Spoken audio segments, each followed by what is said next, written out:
I mean, we don't have that much kind of time, but Navarro is such a unique, very, I think Jodie put it, peculiar character. She has a lot of layers, and she is pretty much a badass with a big heart.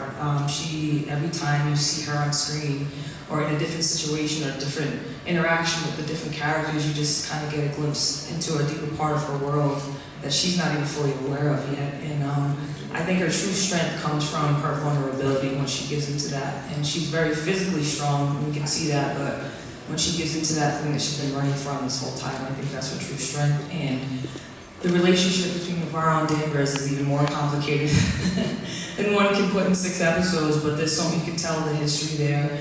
You can tell the love, you can tell, there's some hate, there was some animosity, there was some fun times, there was some really low times, but they work really well together, and that's the one thing that they probably don't want to admit that they cherish so much about each other.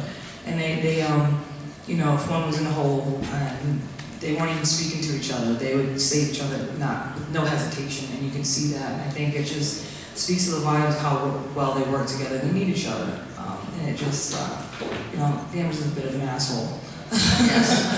But so is Navarro in their own right, but they give each other so much back and forth because they each can take it, and they each can give it, and they have that respect, and they're pretty funny. And I think if there is a remnant from season 1, the preeminent season, it's that these two who don't like each other, who have a lot of reasons to hate one another, if they were in a foxhole together, they know that would be the person that would save their life. That kind of trust, absolute trust and faith in one another. They don't have to like each other in order to do this job. My character is just awful. She's just terrible. And that just can be more fun. I think creating, Issa and I sort of reverse engineered Danvers so that to really be able to fully understand Navarro's character as the central character, the central voice in the show.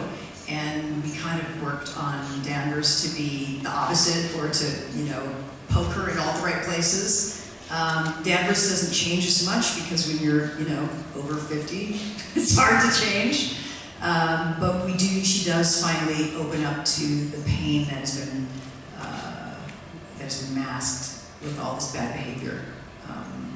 She's very unconscious, and she has a lot to learn, and she's stubborn, and is all head first, all intellectual. She doesn't trust the instinctual side, and that's why they work so well together, because they are two opposites.